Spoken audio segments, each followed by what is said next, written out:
வணக்கம். Welcome to life horoscope. So நட்சத்திரங்களுடைய details ஃபுல்லாக பார்த்துட்ருக்கோம்.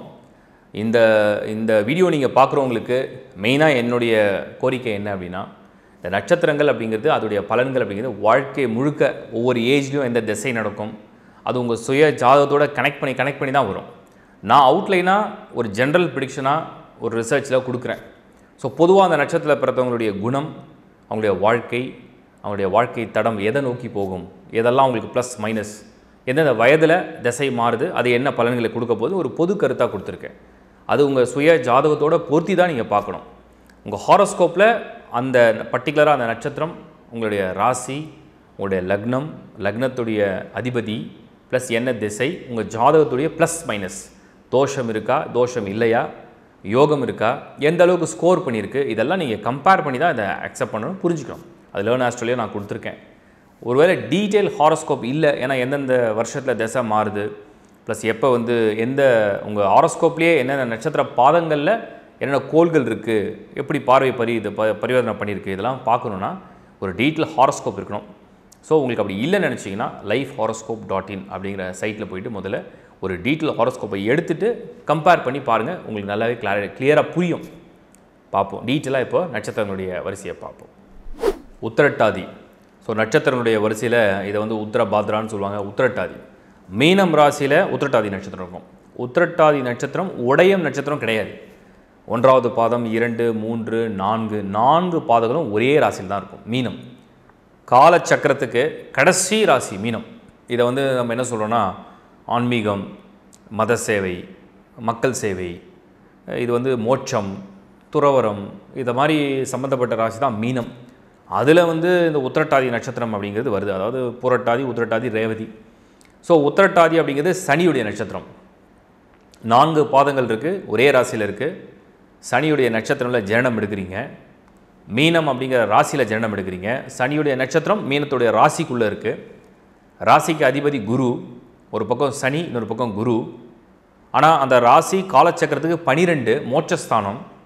எல்லாம் அற்றது, எல்லாம் கடந்து செல்வது, போதும் மனித வாழ்க்கையில் இதெல்லாம் நிலையற்றது அப்படிங்கிற போதும் அப்படிங்கிற எண்ணத்தை தெளிவாக கொடுக்கக்கூடிய ஒரு ராசி மண்டலம். இதெல்லாம் ஒரு பேசிக்காக நான் சொல்கிறேன். உத்திரட்டாதியில் பிறக்கிறவங்களுடைய வாழ்க்கை எப்படி இருக்குது, என்ன பலன் கிடைக்குது, பொதுவாக அவங்களுடைய குணங்கள்லாம் எப்படி இருக்குது அப்படின்னு பார்த்தோம்னா, Uthirattathi they are longing for love. உண்மையான அன்பு, பாசம், காதல் உணர்வுகளாக இயங்கக்கூடியவர்கள். அதே மாதிரி ஒரு பொறுப்பை கொடுத்தீங்கன்னா அந்த பொறுப்பை செவ்வன அழகாக தெளிவாக செய்து முடிக்கக்கூடிய ஒரு காரிய சித்தி உடையவர்கள். இது உத்திரட்டாதியுடைய ஒரு ஸ்பெஷல். ஸோ மக்களுக்காக இல்லை ஒரு குடும்பத்துக்காக ஒரு தேவை இருக்குது, ஒரு செயலை செஞ்சால் தான் அதை சரியாக பண்ண முடியும்னா அதை இறங்கி செஞ்சுருவாங்கன்னு அர்த்தம். அந்த செயலை தெளிவாக அழகாக செய்யக்கூடிய நேர்த்தி உடையவர்கள்னு அர்த்தம். இது உத்திரட்டாதியுடைய ஒரு ப்ளஸ்ஸு. நார்மலாக நிறைய விட்டு கொடுக்கறது, சாக்ரிஃபைஸ் பண்ணுறது எல்லாமே உண்டு. கோபம் ஜென்ரலாக வர்றதில்லை, வந்தாலும் நிலைக்கிறதில்லை. ரொம்ப யாராவது அழ வச்சாலோ இல்லை கோவப்படுத்தினாலும் அப்போ தாங்க முடியாத வெடிக்கிறது. அந்த கோபத்தில் வெடிக்கிறதுனால மற்றவங்களுக்கு சில பாதிப்பை கொடுக்கறது. பொதுவாக ஒரு புரோஜனமான நட்சத்திரம்னு சொல்லலாம், ரொம்ப பயனுள்ள நட்சத்திரம் இந்த ஜனனம். அந்த நட்சத்திரத்தில் பிறந்த பெண்கள் நிறைய பேர் ஃபேமிலியை நிறைய விஷயங்களை டாலரேட் பண்ணிவிட்டு அழகாக கொண்டு போயிடுவாங்க. பணமும் சம்பாதிப்பாங்க, வேலையும் செய்வாங்க, குடும்பத்தையும் காப்பாற்றுவாங்க, அவங்களுக்கு ஃபேமிலிக்கு நிறைய ஹெல்ப் பண்ணுவாங்க, சப்போர்ட் பண்ணுவாங்க, குடும்பத்தை உயர்த்தி கொண்டு போவாங்க. அதெல்லாம் பெரிய ப்ளஸ்ஸு. உத்திரட்டாதியுடைய மிகப்பெரிய ப்ளஸ் என்னன்னு கேட்டிங்கன்னா, அந்த பசு சம்மந்தப்படுறதுனால என்ன ஆகுதுன்னா, அந்த நட்சத்திரத்துக்கே அல்ல குறையாதது மாதிரி செல்வம் அல்லது தேவைகளை பூர்த்தி செய்யக்கூடிய ஒரு சூழல் எல்லாத்தையும் உருவாக்கிடும். இது ஒரு பெரிய ப்ளஸ்ஸு. ஸோ உத்திரட்டாதி அப்படிங்கிறது சனியோடைய நட்சத்திரமாக இருந்தாலும் குருவுடைய ராசியில் கால தத்துவப்படி அது மோட்சஸ்தானமான 12ஆம் இடத்துல பொருந்திருக்கு. இதெல்லாம் ஒரு அடிப்படை. வாழ்க்கை எப்படி பயணம் பண்ண போகுது அப்படிங்கிறத நம்ம டீப்பாக பார்ப்போம். பிறக்கும்போதே சனி மகாதிசை. நான் நிறைய வீடியோவில் சொல்லியிருக்கேன். சனியுடைய நட்சத்திரங்கள் மொத்தம் 3 இருக்குது. பூசம், அனுஷம், உத்திரட்டாதி. உத்திரட்டாதி அப்படிங்கிறது சனியுடைய நட்சத்திரமாக இருந்து அந்த நட்சத்திரத்தில் ஜனனம் எடுத்தவங்களுக்கு முதல்ல கவனிக்க வேண்டிய விஷயம், சனி சார்ட்டில் ஹாரோஸ்கோப்பில் நல்லா இருக்கா. ஏன்னா மீனராசியில் சந்திரன் வந்தது, அதில் உத்திரட்டாதி நட்சத்திரத்தில் போகும்போது ஜனனம். சனி அந்த வருஷத்தில் பர்டிகுலராக அந்த லக்னத்துக்கு ஃபேவராக இருக்கா, அன்ஃபேவராக இருக்கா, ஏன்னா அதை பொறுத்து தான் பிகினிங்கே உங்களுக்கு ஒரு டிசைட் ஆகும். பெரிய திசை 19 வருஷம். சில பேருக்கு உத்திரட்டாதியில் பிறக்கிறவங்களுக்கு எடுத்தவொடனே பார்த்திங்கன்னா கிட்டத்தட்ட 17 வருஷம்லாம் சனி மகாதசையில் இருப்பாங்க. 12 வருஷம், 8 வருஷம், 6 வருஷம், குறைஞ்ச அப்படின்னு நம்ம கால்குலேட் பண்ணால் கூட ஒரு வருஷமோ இல்லை 2 வருஷம் இல்லை 3 வருஷம் அப்படின்னு வச்சுப்போம். ஸோ நம்ம ஆவரேஜ் எடுத்துப்போம். 19 வருஷம் சனி மகாதிசையாக நம்ம ஆவரேஜாக 10 இயர்ஸ் அப்படின்னு ஃபிக்ஸ் பண்ணுவோம். அது 8 வருடமாக இருக்கலாம், 10 இருக்கலாம், 7 இருக்கலாம், 5 இருக்கலாம், ஃபிக்ஸ் பண்ணுவோம் ஒரு 10 வருஷம். அப்போது ஃபஸ்ட்டு நீங்கள் நோட் பண்ண வேண்டிய விஷயம், ஒரு குழந்தையாக உத்திரட்டாதியில் படிக்கும் காலம் உங்கள் புத்திசாலித்தனம். ஏன்னா மீன ராசியில் அது இன்டெலிஜென்ஸ்லாம் தானாகவே கொடுத்துரும், நாலேஜு, கிராஸ்பிங் பவர். அப்போ அடிப்படையில் உங்களுக்கு வந்து அந்த உத்திரட்டாதியில் பிறக்கிறதுனால சனி நல்லா இருக்காரா? சனி நல்லா இருந்தால் ஆரோக்கியமாக இருக்கீங்கன்னு அர்த்தம். நல்ல ஆயுள் பாவம், நல்ல ஆரோக்கியம், நல்ல குடும்ப சூழல், நல்ல படிக்கிற வசதி எல்லாமே கிடைக்கப்பெற்று வாழ்வீங்கன்னு அர்த்தம். அப்போ சனி நல்லா இருக்கும். ஓரளவுக்கு அது இருந்தால் ஓகே. 10 வயசு வரைக்கும் ஒரு மழலையாக ஒரு குழந்தைய அழகாக கடந்து வந்துட்டீங்க. அதுக்கு அடுத்து உடனே 17 வருஷத்துக்கு வந்து புதன் மகாதிசை. ஸோ 10 இயர்ஸில் ரஃப்லி புதன் மகாதிசை ஆரம்பிக்கிறது வச்சுப்போம். இல்லை ஒரு 6 வயசில் கூட ஆரம்பிச்சுன்னு வச்சுப்போம். புதன் வந்து உங்களுக்கு ஸ்பார்க்கு, பயங்கரமான புத்தி spark, knowledge, innovative, subject knowledge. படிக்கிறதுல வந்து கெட்டிக்காரத்தனமான ஸ்டூடெண்ட்டு, ஃபுல் கான்சன்ட்ரேஷன் இருக்குது, ஃபுல் அட்டென்ஷன் இருக்குது, கிராஸ்பிங் பவர் இருக்குது, நல்ல ஆர்டிஸ்ட்டாக இருக்கிறாங்க. அதர் கரிக்குலம் ஆக்டிவிட்டீஸ்லாம் ரொம்ப இன்ட்ரெஸ்டடு, டான்ஸ், மியூசிக், என்டர்டெயின்மெண்ட்டில் இன்ட்ரெஸ்ட் அதிகமாக இருக்குது, நல்ல பேச்சு திறமை இருக்குது, ஒரு விஷயத்தை அழகாக பண்ணி காட்டுறாங்க. அதெல்லாம் வந்து இந்த புதன் மகாதசையில் கிடைக்கக்கூடிய வாய்ப்புகள். ஏன்னா புதன் வந்து நான் ஏற்கனவே சொல்லியிருக்கேன், 12 மாதங்களில் மேக்ஸிமம் 3 மாதங்கள் கொஞ்சம் அப்படியே டல்லாக இருப்பார் புதன். மீதி 9 மாதங்கள் அட்மோஸ்ட் புதன் வந்து ஃபேவர் தான், பாசிட்டிவாக தான் இருப்பார், ஆக்டிவாக இருப்பார், ரொம்ப வேக ஓட்டம். அப்போ புதன் மகாதிசை என்பது உத்திரட்டாதி நட்சத்திரத்தில் பிறக்கிறவங்க, மீன ராசியில் பிறக்கிறவங்களுக்கு கல்வித்திறனையும் அறிவுத்திறனையும் உலக அறிவையும் புரிந்து கொள்ளக்கூடிய ஒரு ஞானத்தை தரார்னு அர்த்தம். இந்த புரிதல் உங்களுக்கு வேணும். ஆனால் அதே புதன் வந்து சஞ்சல புத்தி உடையவர், எதுலேயுமே திருப்தி இல்லை, இன்னும் பெட்டர், இன்னும் பெஸ்ட்டு, இன்னும் பெட்டர், இன்னும் பெஸ்ட்டு, முயற்சி எடுத்துகிட்டே இருக்கிறது, அடுத்துன்னு போகிறது, இதெல்லாம் புதன் கொடுக்குறது. அப்போ அந்த புதன் வந்து ஒரு மனிதனை வந்து வேகத்தை அதிகரிக்குதுன்னு அர்த்தம். சஞ்சல புத்தி, எதுலேயும் திருப்தி இல்லாத மனதை கொடுக்குது. இப்போ புதன் தசை வந்து உங்களுக்கு ரஃப்லி நம்ம வந்து 6 வயசாக எடுத்துக்கலாம், இல்லை 10 வயசாக எடுத்துக்கலாம், இல்லை 12 வயசாக எடுத்துக்கலாம். ஆனால் 17 வருஷம் போகும். பெரிய பாயிண்ட் தான் நீங்கள் நோட் பண்ணணும். 17 வருஷம் புதன் தசையில் அறிவு வளருது, திறமை அதிகரிக்குது, புத்திசாலித்தனம் கூடுது, உலகத்தை புரிஞ்சுக்கிறீங்க, கிரகிச்சிக்கிறீங்க. ஆனால் எங்கே நீங்கள் ஏமாற போகிறீங்க அப்படின்னா, உங்கள் நட்சத்திரத்துக்கே ஒரு வீக்னஸ் இருக்குது, லாங்கிங் ஃபார் லவ். நான் ஏற்கனவே சொன்னது, உத்திரட்டாதி வந்து மீனமில் வரும்பொழுது அவங்களுக்கு வந்து ஆப்போசிட் செக்ஸ் அந்த பார்ட்னரோட பேசுறது, பழகிறது, அவங்களோட ரொம்ப நெருக்கமாக இருக்கிறது, அந்த உறவு, அந்த நட்பு, அந்த காதல், அதோட ஒரு வாழ்க்கை துணை, இதை ரொம்ப விரும்புவாங்க, அளவுக்கு மீறி விரும்புவாங்க. அப்போ அது ஒரு இயக்கம் தானே. கரெக்டாக 17 வயசு புதன் வேறு வந்துட்டார். புதன் வந்து ஸ்மார்ட்னஸ்ஸு, ஒரு விஷயத்தை பார்த்தோன்னே கிராஸ்பிங் பவர், ஒரு விஷயத்தை எக்ஸ்ப்ரெஸ் பண்ணுறது. ஏன்னா புதன் வந்து வெரி எக்ஸ்ப்ரெசிவ். மற்ற பிளானட்ஸோடைய தசை நடந்ததுன்னா அவங்களுக்கு வந்து எக்ஸ்ப்ரெஸ் பண்ண தோணாது, புதன் வந்து எக்ஸ்ப்ரெஸ் பண்ணால் தோணும். சப்போஸ் இவங்கள பார்த்து வேறு யாராவது அப்ரோச் பண்ணால் அதையும் அக்செப்ட் பண்ணலாமா வேண்டாமா, இந்த வேவரி மைண்டு, இந்த வேவரி மைண்டில் வந்து அதையும் அக்செப்ட் பண்ணுவாங்க சம்டைம்ஸ். அப்போ புதனில் வந்து நீங்கள் எங்கே ரொம்ப உஷாராக இருக்கணும் அப்படின்னா, ஏன்னா 10லேருந்து 27 வயசு வரைக்கும் புதன் மகாதசை நடந்தாலும் சரி, இல்லை 6 வயதில் ஆரம்பித்த புதன் மகாதசை உங்களுக்கு ஒரு ரஃப்லி 23 வயசு வரைக்கும் நடந்தாலும் சரி, காதல் வழியில் விழும்போது உங்களுக்கு ப்ளஸ்ஸு மைனஸ் என்ன நான் தெளிவாக சொல்லிடுறேன். அதாவது ஒரு உண்மையான உறவு, ஆழமான அன்பு, காதல், இதெல்லாம் நீங்கள் விரும்பக்கூடியவர்களாக இருந்தாலும் தத்துவம் என்னென்னா, உத்திரட்டாதி நட்சத்திரத்தில் பிறந்து மீனராசியில் பிறக்கிறதுனால அது கால சக்கரத்துக்கு 12ஆம் இடம் மோட்சஸ்தானம். நிரந்தரமான நிலையான உறவுகள் உங்களுக்கு இருக்கிறது இல்லை. ஸோ நிரந்தரமான நிலையான அன்பு, காதல் இது இருக்கிறது இல்லாததுனால அந்த புதன் மகாதசையில் அந்த முடிவை எடுப்பதை தவிர்ப்பது நல்லதுன்னு என்னோடய கருத்து. ஒரு ரிசர்ச்சில் சொல்கிறேன். அதுக்கு அடுத்தது கேது திசை. ஸோ 27ல் நீங்கள் புதனை முடித்தாலும் கேது வந்துடும். அது சப்போஸ் நீங்கள் 21ல் கேது புதன் தசை முடித்தாலும் கேது திசை வரும். உங்கள் சுய ஜாதகத்தை இப்போ தான் நீங்கள் கிளியராக செக் பண்ணிவிட்டு எந்த காலகட்டத்தில் மேரேஜை ஃபிக்ஸ் பண்ணலாம், எப்படி லைஃப் பார்ட்னரை சூஸ் பண்ணலாம், எப்படி கம்பேட்டிபிலிட்டியை செக் பண்ணலான்றதை கிளியராக பார்க்கணும். அது வெரி வெரி இம்பார்ட்டண்ட் உத்திரட்டாதிக்கு பிறக்கிறவங்களுக்கு. சரி, படிப்பு எப்படி வரும்? ஓரளவுக்கு நல்லா வந்துடுமா? ஸ்கோர் நல்லா இருக்குது, புதன் தசை, படிப்பு நல்லா இருக்குது, கெட்டிக்காரத்தனமாக படிக்கலாம், மெடிசன் படிக்கலாம், கவர்மெண்ட் எக்ஸாம் எழுதலாம், நிறைய செல்ஃப் ப்ராக்டிஸ்ன்னு சொல்லுவாங்க இல்லையா, கன்சல்டிங் டைப் ஆஃப் ப்ரொஃபஷன் எல்லாமே எடுக்கலாம். ஏன்னா அது வந்து மீன ராசி, மோட்ச தத்துவ ராசி, நிறைய உபய ராசி, மக்களுக்காக வாழக்கூடிய, மக்களை சந்தித்து மக்களுக்காக வாழக்கூடிய, மற்றவங்களுக்கு சேவை செய்யக்கூடிய ஒரு ப்ரொஃபஷன் எல்லாத்தையும் நீங்கள் எடுத்துக்கலாம். பேங்கராக வரலாம், டீச்சராக வரலாம், கவர்மெண்ட் சைடில் போகலாம், டாக்டராக வரலாம், பெரிய பெரிய கம்பெனிஸில் வந்து சேல்ஸ் அண்ட் மார்க்கெட்டிங்கில் போகலாம், ஸ்கில் பேஸ்டு ப்ரொஃபஷனல்ஸ் செலக்ட் பண்ணலாம், டேலண்ட்டை ப்ரூவ் பண்ணலாம். அதெல்லாம் உங்களுக்கு வந்து ரொம்ப சூட்டபிள் ப்ரொஃபஷன். அப்போ புதன் மகாதசையில் வந்து செய்ய வேண்டியது நல்லா படிக்கலாம், கரியரை ஃபோக்கஸ் பண்ணலாம், ஃபாரின் போகலாம். மீனத்துக்கு பெரிய ப்ளஸ் அது. ஃபாரினில் போய் படிக்கலாம், ஃபாரினில் செட்டில் ஆகலாம், ஃபாரினில் எக்ஸாம் மீன்ஸ் உங்களுடைய கரியரை செட் பண்ணலாம், இதெல்லாம் பண்ணலாம். பட் புதனில் நிறைய பேர் பிஸ்னஸ் பண்ணி மாட்டிக்குவாங்க. அதெல்லாம் ரொம்ப சேஃபாக இருக்கணும். சில பேருக்கு கிளிக் ஆகும், சில பேருக்கு பாதகமாகவும் போகணும். ஏன்னா மீனத்துக்கு புதன் வந்து பாதகாதிபதியாக வர ராசி அடிப்படையில் மட்டும் சொல்கிறேன். ஒருவேளை மீன் லக்னமாக இருந்தீங்கன்னா அது ஈஸியாக பொருந்தும். ஸோ கேர் எடுக்க வேண்டிய ஏரியா வந்து உங்கள் மேரேஜ் ஆப்ஷன்ஸ் வரும்போது ஒரு அரேஞ்ச் மேரேஜாக இருக்கா, well and safe. Suppose love marriage பண்ணுறீங்களா, கம்பேட்டபிலிட்டி கரெக்டாக இருக்கா, சூட்டபுளாக இருக்கா, அது நல்லா பொருந்திருக்கா, எல்லாம் பார்த்து பண்ணணும். அது ரொம்ப மஸ்ட்டு. புதன் மகாதசையை புத்தியோடு அழகாக கடந்து வந்துடுவீங்க. எப்படியும் இந்த உத்திரட்டாதியில் பிறக்கிறவங்க நிறைய பேர் வந்து பேரண்ட்ஸ் பேச்சை கேட்குறதில்ல, காது கொடுத்து கேட்குறதில்ல, அவங்கள பெருசாக ரெஸ்பாண்ட் பண்ணுறதில்ல. உங்கள் இஷ்டத்துக்கு நீங்கள் நிறைய பண்ணுவீங்க. உங்களுக்கு துணிச்சல் வேறு அதிகம். சம்டைம்ஸ் வந்து ஓவர் ரிஸ்க் எடுப்பீங்க. இதெல்லாம் வந்து அந்த ஸ்டாருக்கு உண்டான வேல்யூ. இதை பற்றியும் கவலைப்படுறதில்ல, பின்வெளியை பற்றி யோசிக்கிறதில்ல. வந்த பிறகு ஃபேஸ் பண்ணிக்கலான்ற துணிச்சல், அதுக்கப்புறம் வருத்தப்படுறது, அதுக்கப்புறம் இப்படி தப்பாக செஞ்சுட்டுமே அழுவுறது, ஃபீல் பண்ணுறதெல்லாம் உண்டு. இப்போ ஒரு புதன் மகாதசை ஒரு 25 வயசில் முடியுதுன்னு வச்சுப்போம் ஒரு கேல்குலேஷனில். அடுத்து கேது திசை 7 வருஷம். கேது வந்து உலக ஞானத்தையே கொடுத்துருவார் உங்களுக்கு. ஏற்கனவே நீங்கள் மோட்ச தத்துவ ராசியில் பிறந்திருக்கீங்க. பக்தி இல்லைனா வந்து உலக ஞானம், இல்லைனா சில பேர் கடவுளே இல்லை, எது உண்மை எது பொய், எது நிலையானது எது நிலையற்றது, எதில் ஏமாற்றப்பட்டோம் எதில் நம்ம ஏமாற்றணும், எல்லாத்தையும் புரிய வைக்கும் கேது. ஸோ கேதில் கொஞ்சம் உடல் உபாதிகளை கொடுக்கும், கொஞ்சம் மனவேதனைகளை கொடுக்கும், வாழ்க்கை பாடங்களை புரிய வைக்கும், தொழிலில் ஒரு நிம்மதி இருக்காது. இதெல்லாம் கேதுல அப்படியே படுத்தி எடுக்கும் கொஞ்சம். ஏன்னா நீங்கள் பிறந்தது உத்திரட்டாதி சனியுடைய நட்சத்திரம். ஸோ சனிக்கு காம்போ இந்த கேது வந்து பெருசாக உங்களுக்கு ரொம்ப ஃபேவரபுளாக இல்லை. சப்ஜெக்ட் உங்கள் ஜாதகத்தில் கேது ரொம்ப நல்லா இருந்தால் 5 to 10% ஆட்களுக்கு மட்டும் கேது நல்லா பண்ணியிருக்கு. அடுத்த தசை சுக்கிரன். ரொம்ப முக்கியமான தசை. நீங்கள் நோட் பண்ண வேண்டியது சுக்கிர தசை தான். நான் ஃபஸ்ட்டு ஒரு பாயிண்ட் சொன்னேன்.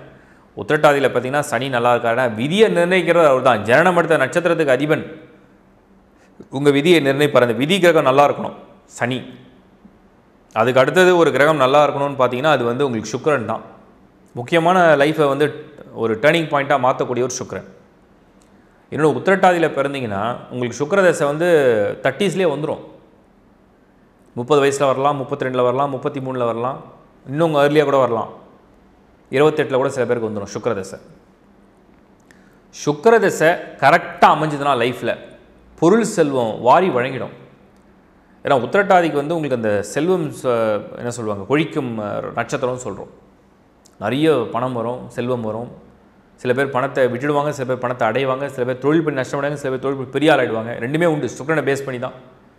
சுக்கிரன் ஓரளவுக்கு ஆவரேஜாக இருந்தால் கூட நல்ல ரிசல்ட் கொடுக்கும். சப்ஜெக்ட்டும் அந்த லக்னத்துக்கும் யோகராக இருக்கணும். சுக்கிரன் ரொம்ப முக்கியம். அது நல்ல ஸ்தான பலத்தில் இருக்கணும். இல்லைனா ஒன்றை கொடுத்து ஒன்றை கெடுத்துருக்கு நிறைய பேருக்கு. சுக்கிரன் என்ன பண்ணும், குடும்ப வாழ்க்கையை கெடுத்து பணமாக கொடுக்கும். சில பேர் குடும்ப வாழ்க்கையில் ஹாப்பினஸை கொடுத்து பணத்தை கொடுக்காம கடன் ஆக்கி விட்டுடும். சில பேருக்கு ரெண்டும் கொடுத்து நோய் கொடுக்கும். சுக்கிரன்னா வந்து உங்களுக்கு இளமையில் உள்ள வாழ்க்கையை அனுபவிக்கிறது தானே. அந்த வாழ்க்கையில் ஒன்று கொடுத்து ஒன்று இல்லைனா என்ன யூஸ் இருக்குது? எல்லாமே அளவாக இருந்தால் பரவாயில்ல. ஆவரேஜாக இருந்தால் கூட, ஆவரேஜாக ஒரு ஃபேமிலி லைஃப் போயிட்டுருக்கு, ஆவரேஜாக இன்கம் இருக்குது, ஆவரேஜான ஹெல்த் இருந்தால் கூட ஓகே தான்.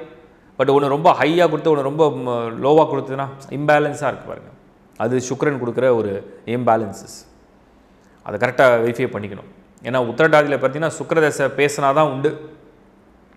30, 33 அந்த ரேஞ்சில் வந்துடும் உங்களுக்கு. கிட்டத்தட்ட 50, 53, 55 வரைக்கும் கூட கொண்டு போகும். சில ஒரு ஜாதகத்தோட பாத வித்தியாசங்களை பொறுத்து இருக்குது. சுக்கிர மகாதசை உங்களுடைய டிசைனிங் ஃபேக்டர். அவர் தான் உங்களுடைய டிசைனிங் பிளானட். நல்ல வாழ்க்கை வாழ போகிறீங்களா, நல்ல குடும்ப வாழ்க்கை வாழ போகிறீங்களா, கணவன் மனைவியோட சந்தோஷமாக இருக்க போகிறீங்களா, நல்ல குழந்தைங்களோட மகிழ்ச்சியாக இருக்க போகிறீங்களா, பொருள் செல்வத்தோடு வாழ போகிறீங்களா, தொழிலில் சக்ஸஸ் ஆக போகிறீங்களா, பெரிய லெவலில் ரீச் ஆகிறீங்களா, நிறைய பணம் பண்ணிட்டீங்களா, புகழோடு இருக்கீங்களா. உத்திரட்டாதியில் பிறவங்க எப்படியும் மினிமம் வெரி ஃபெமிலியர் இருக்கிற பவுண்ட்ரிஸில் அவங்க பாப்புலராக இருப்பாங்க. அவங்க வீட்டுக்குள்ளே, அவங்க வேலை செய்கிற இடத்துல, அவங்க கம்பெனிஸில், அவங்க தெருவில், அவங்க ஏரியாவில், அவங்க ஊரில் ஏதோ ஒரு வகையில் ஒரு பாப்புலராக இருக்காங்க, ஒரு ஃபெமிலியராக இருக்காங்க. அதெல்லாம் உத்திரட்டாதிக்கு ஒரு ப்ளஸ்ஸு. பேசிக்காக நிறைய விஷயத்தை விட்டு கொடுத்தாலும் கூட தனக்குன்னு வரும்பொழுது அவங்க வந்து அந்த தேவைகளுக்காக போராடுறாங்க. உத்திரட்டாதியில் பிறக்கிறவங்க நிறைய தனிமையில் இருக்கிறாங்க, தனிமையை விரும்புகிறாங்க, தனியாகவே வாழ்கிறாங்க. அப்படி இருக்கிறது நல்லது கிடையாது. எல்லாரோடையும் மிங்கிள் பண்ணி இருக்கிறது தான் அவங்களுக்கு நல்லது. ஆனால் அந்த ராசி வந்து இழுத்துட்டு போகும். தன்னைத்தானே புரிஞ்சிக்கிறதுக்கு யார்கிட்டையும் உண்மையை பேச மாட்டாங்க, ரகசியத்தை காப்பாற்றிக்குவாங்க, யாருக்கிட்டையும் வெளிப்படைத்தன்மை இல்லாமல் இருப்பாங்க. சில பேர் வந்து எல்லாத்தையும் மறைச்சிக்குவாங்க, மூடி மறைச்சிக்குவாங்க. எல்லாத்தையும் பாசிட்டிவாக பேசுகிறேன் நிறைய பேர் ஓப்பனாக சொல்லவே மாட்டாங்க. கஷ்டத்தையும் சொல்ல மாட்டாங்க, நெகட்டிவும் சொல்ல மாட்டாங்க, அப்படியே மூடி மறைச்சிருவாங்க. அந்த சீக்ரெசி, இதெல்லாம் அந்த உத்திரட்டாதியோட குணங்கள். ஸோ சுக்கிர மகாதிசை ஆரோக்கியமாகவும் ஆனந்தமாகவும் சந்தோஷமாகவும் மகிழ்ச்சியாகவும் குடும்ப வாழ்க்கையோட நல்ல பொருளாதாரத்தோடு இருக்கணும். அது சுக்கிரன் ஜாதகத்தை நல்லா இருக்கான்ற பொறுத்து இருக்குது. நிறைய உத்திரட்டாதி நட்சத்திரங்களை ஒரு ரிசர்ச்சுக்கு எடுத்து பார்க்கும்போது நமக்கு என்ன ஒரு பாயிண்ட் கிடைச்சதுன்னா, they are longing for true love. ஒரு உண்மையான அன்புக்காக காதலுக்காக இயங்கக்கூடியவர்கள். மெயினாக வந்து பார்ட்னரோடு அவங்க வந்து அந்த விருப்பம் அதிகம் உள்ளவங்க. ஸோ அந்த இடத்துல அவங்களுக்கு வந்து மத பேதம் அல்லது மொழி பேதம் அல்லது ஜாதி பேதம் எதுவுமே பார்க்க மாட்டாங்க. யாராக இருந்தாலும் ஒரு ஆழமான அன்பு கிடைக்குதா, அவங்களோட அவங்க வந்து இன்ட்ராக்ட் பண்ணுறது, பேசுகிறது, பழகிறதெல்லாம் ஈஸி. பட் எங்கே அவங்க கோட்டை விடுறாங்கன்னு பார்க்கும்போது உணர்ச்சி வசப்படுற அளவுக்கு அறிவு வசப்படுறது இல்லை. அவங்களுடைய தேவைக்காக அவங்களுடைய நெருக்கத்துக்காக ஒரு உறவை தேர்வு செய்யும் போது உணர்ச்சி வசப்பட்டு செய்கிற எல்லா உறவுகளும் நிலையற்று தோல்வியை கொடுத்து வருத்தங்களை கொடுத்து போயிடுது. அது சுக்கிரதசையாக இருந்தாலும் அறிவும் உணர்ச்சியும் சமமான அளவில் வேலை செஞ்சதுன்னா நிரந்தரமான நல்ல உறவை வந்து அவங்க தக்க வைக்கிறாங்க. இது வந்து வெற்றியுடைய ஒரு சூட்சமம். இந்த பாயிண்ட்லாம் ஏன் நான் ரொம்ப டீப்பாக பேசுகிறேன்னா, நீங்கள் அட்லீஸ்ட் பார்க்குறவங்களுக்கு நீங்கள் ஒரு வேளை கடந்திருக்கலாம், உங்கள் வயது வந்து இப்போ 40-50 கடந்திருக்கலாம், அனுபவம் பெற்றிருப்பீங்க. ஒருவேளை உங்கள் ஃபேமிலியில் குழந்தைங்க யாராவது அந்த நட்சத்திரத்தில் பிறந்திருக்கலாம். ஸோ அதனால் நான் சொல்கிறேன், இதெல்லாம் நீங்கள் அவங்களுக்கு கொடுக்குற ஒரு மோட்டிவேஷன் இல்லை ஒரு மெசேஜாக இருக்கலாம். அவங்களுக்கு புரிதல் ஏற்படும் நடக்கும்போது. அது அட்லீஸ்ட் அந்த கம்பேரிஷன் இருக்கும். ஸோ சுக்கிரதசையில் செய்யக்கூடாத முக்கியமான 2 விஷயங்கள், நீங்கள் வந்து உத்திரட்டாதியில் பிறந்து சுக்கிரதசையில் செய்யக்கூடாத 2, ஏற்கனவே புதனில் நான் சொல்லிட்டேன், லவ் வந்து அவசரப்பட்டுறாதீங்க, லைஃப்பை கரெக்டாக பிளான் பண்ணுங்கன்னு சொல்லிவிட்டு. சுக்கிரனை நீங்கள் செய்யக்கூடாது, அவசரப்பட்டு அறிவும் உணர்வும் கலக்காமல் வெறும் உணர்ச்சி வசப்பட்டு ஒரு பார்ட்னரை சூஸ் பண்ணாதீங்க பர்சனலாக. ஏன்னா சில பேருக்கு வந்து இப்போலாம் வந்து நிறைய ரிலேஷன்ஷிப்லாம் வருது, ஆனால் அதெல்லாம் தேவையில்லாத பிரச்சனைகளை கொடுக்கும். அது நிலைக்காது, அப்புறம் வருத்தப்பட்டு அழுவீங்க. அதே மாதிரி 2வது விஷயம் நான் கவனமாக இருக்க சொல்கிறது, பணம் கொடுக்கல் வாங்கல மிக ஜாக்கிரதையாக இருந்தால் ரொம்ப நல்லது. உத்திரட்டாதி நட்சத்திரத்தில் பிறந்து யாருக்காவது கடன் கொடுக்குறீங்க இல்லை பணம் கொடுக்குறீங்க, அப்புறம் அது திருப்பி வரல, உங்களுக்கு மனஸ்தாபம், வருத்தம், அப்புறம் உறவு பிரியுது, இதெல்லாம் தேவையில்லாதது. குறிப்பாக உங்கள் குழந்தைகளை நல்லபடியாக வளர்க்க கற்றுக்குங்க. எக்ஸ்ட்ரா கேர், எக்ஸ்ட்ரா அட்டென்ஷன் கொடுக்கறது நல்லது. நல்லதான் பண்ணுவீங்க, இருந்தாலும் எக்ஸ்ட்ரா கேர், எக்ஸ்ட்ரா அட்டென்ஷன் கொடுக்கறது ரொம்ப நல்லது. ஸோ இந்த இடத்துல இந்த 2 விஷயத்தில் சுக்கிரதசையில் சேஃபாக இருந்தீங்கன்னா நீங்கள் அழகாக கடந்து வரலாம். ஒரு 50-53 வயசு வரைக்கும் அந்த சுக்கிரனில் மற்ற எல்லா ஆஸ்பெக்ட்லையும் கொஞ்சம் பெட்டராக வந்துடுவீங்கன்னு வச்சுப்போமே. சப்ஜெக்ட் சுக்கிரன் நல்லா இருக்குன்னு வச்சுப்போம். உத்திரட்டாதியில் பிறக்கிறவங்க பெரும்பாலும் ஓரளவுக்கு செல்வம், பலம், ஆளுமை, அவங்களுடைய புகழ், அவங்களுடைய கீர்த்தி, அவங்களுடைய தொழில் எல்லாம் ஓரளவுக்கு நல்லா பண்ணியிருக்காங்க. ஃபேமிலி லைஃப்பில் உள்ள பெண்கள், இல்லத்தரசிகள், ஹவுஸ் ஒய்ஃப்ஸ், ஹோம் மேக்கர்ஸ்ன்னு சொல்கிறோம் இல்லையா, அவங்களாம் கூட நிறைய விஷயத்தை தன்னோட குடும்பத்துக்காக அர்ப்பணிச்சிருக்காங்க. இந்த 53 முடிஞ்ச உடனே உங்களுக்கு வந்து என்ன தசை வரும்னு பார்த்தீங்கன்னா, அப்படியே சுக்கிரன் முடிஞ்ச உடனே சூரிய தசை, அப்புறம் சந்திர தசை, அப்புறம் அங்காரக தசை. சனியுடைய நட்சத்திரத்தில் பிறந்துட்டிங்கன்னா சுக்கிரனோட உங்களுடைய குட் டைம் பீரியட்னு சொல்கிறோம். இந்த good time period, the best period, ஒரு பெஸ்ட் டைம், பெஸ்ட் லைஃப். லக்னத்தை பேஸ் பண்ணி தான் இருந்தாலும் அந்த நட்சத்திரத்துக்குன்னு ஒரு வேல்யூ இருக்கு இல்லையா. அது சனி தசை, புதன் தசை, கேது விட்டுடுங்க, அது அனுபவம். சுக்கிரன், இந்த 4 திசைகள் தான் உங்களுக்கு வந்து வாழ்க்கையில் நீங்கள் அனுபவித்து வாழ்கிற திசைகள்.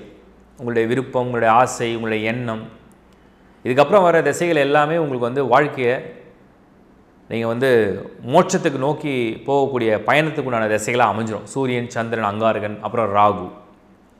ஸோ உத்திரட்டாதியில் பிறந்து சூரிய திசையை 50-53 சந்திப்பீங்க. உங்களுக்கு எல்லா பொறுப்புகளும் முடிஞ்சு, எல்லா கடமைகளும் முடிஞ்சு, எல்லாமே வந்து இவ்வளோதானா வாழ்க்கை, இது போதும், இதில் ஒன்றும் திருப்தி இல்லை, இதில் ஒன்றும் நிலை இல்லை, இதில் ஒன்றுமே இல்லை, லைஃபு எல்லாமே ஒரு மாயை தான், நிலையற்றது தான் அப்படின்றத வந்து உணர்வு ரீதியாக உணர்வது சுக்கிரன் முடியும் போதே அந்த ஞானத்தை கொடுத்துரும். அப்போ சூரியன் வந்து உங்களுக்கு மோட்ச பயணம், உங்களுக்கு வந்து அர்ப்பணிப்பு, சேவை, பக்தி, பிறருக்காக வாழும் வாழ்க்கை, அதெல்லாம் சூரியன். அப்புறம் சந்திரனும் அப்படி தான். மனதில் உள்ள ஆசைகள்லாம் நீங்களே பொசுக்கிவது, அது எதுவும் வேண்டாம், நம்ம இனிமேல் ஆசைப்பட்டாலும் அந்த வயசையும் கடந்துட்டோம், இனிமேல் தேவையில்லை, மக்களுக்காக ஏதாவது பண்ணுவோம், சேவை ஏதாவது பண்ணுவோம், அர்ப்பணிப்போம் அப்படிங்கிறது சந்திரன். அதுக்கடுத்து செவ்வாய், எல்லாத்தையும் பிரித்து கொடுப்பது, பிள்ளைகளுக்கு, சொந்தங்களுக்கு, உங்களை சார்ந்தவர்களுக்கு, உங்களுடைய டிபெண்டன்ஸ், அவங்களெலாம் எல்லாமே கொடுத்துட்டு செல்வது, அது செவ்வாய். அப்போது சூரிய தசை வந்து உங்களுக்கு 53 to 59, 59 to 69 சந்திர தசை, 69 to 76 செவ்வாய் தசை. அப்புறம் ராகு கிட்டத்தட்ட லாஸ்ட் பீரியடோட வச்சுக்கலாம். ஏன்னா 76 வர ராகு வந்து 86, 94 வயசுலையும் கொண்டு போயிடும். அது வரைக்கும் இருக்கிறவங்களுடைய ஆயுள் பாவத்தை பொறுத்து. அப்போ சப்ஜெக்ட் என்ன அண்டர்ஸ்டாண்ட் பண்ணணும் அப்படின்னா, உத்திரட்டாதி நட்சத்திரத்தில் பிறக்கிறவங்களுக்கு முதல் கவனிக்க வேண்டிய விஷயம், விதி கிரகமான சனி வலுவாக இருக்கிறதா, வலுவாக இல்லையா. இரண்டாவது, புதன் மகாதசையில் நீங்கள் அவசரமாக சஞ்சல மனத்தோடு எடுக்கக்கூடாத முடிவுகள், வேகத்தில் அடிப்படையில் எடுக்கக்கூடாது. மற்றவங்களுடைய ஆலோசனையை கேட்காமல் எடுக்கக்கூடாது. பேரண்ட்ஸோடைய பேச்சை கேட்குறது ரொம்ப நல்லது. அவசரப்பட்டு துணிச்சலாக எல்லாரையும் பகைச்சு ஒரு முடிவு எடுத்து அவஸ்தைப்பட்டுருவீங்க. அது செய்யக்கூடாதுன்றது என்னுடைய கருத்து. கேது ஞானத்தை கொடுக்கும், வழிகளையும் கொடுக்கும், எல்லா விதமான அனுபவத்தையும் கொடுக்கும். சுக்கிரன் தான் மெயின் ப்ரைம் டைம் லைஃப்பில். In all aspects, good or bad, what is your life அப்படின்னா அது சுக்கிரன் தான் சொல்லும். சுக்கிரன் முடியறதோடு உங்களுக்கு வந்து வாழ்க்கையுடைய அந்த பிறவியுடைய அனுபவங்கள் எல்லாமே பூரணமாக அவ்வளோதான் போதும் அப்படிங்கிற மனநிலைக்கே வந்துடுவீங்க.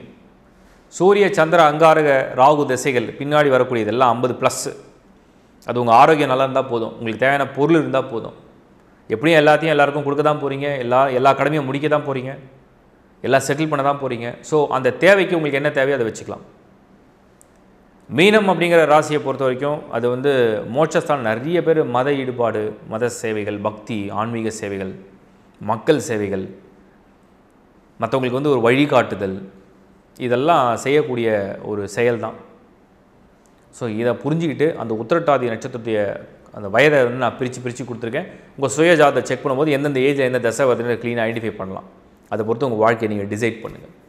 என்னுடைய மனமார்ந்த வாழ்த்துக்கள் உங்கள் நட்சத்திரத்துக்கு. இப்போ நீங்கள் பார்த்தது ஒரு நட்சத்திரத்துடைய ஒரு பொது பலன். டீட்டெயிலாக நான் அதை பற்றி பண்ணியிருக்கேன். இந்த பொது பலனை நீங்கள் வாழ்க்கைக்கு ஒரு பேஸாக எடுத்துக்கலாம். நிறைய இதுக்கு மேட்ச் ஆகும். சில பேருக்கு 60% மேட்ச் ஆனாலே இது ஒரு பெரிய பொது பலன் ரிசர்ச். உங்களுக்கு 80%, 90%லாம் மேட்ச் ஆகுதுன்னா உங்களுக்கு ரொம்ப அக்யூரேட்டாக அந்த நட்சத்திரம் வேலை செய்யுதுன்னு அர்த்தம்.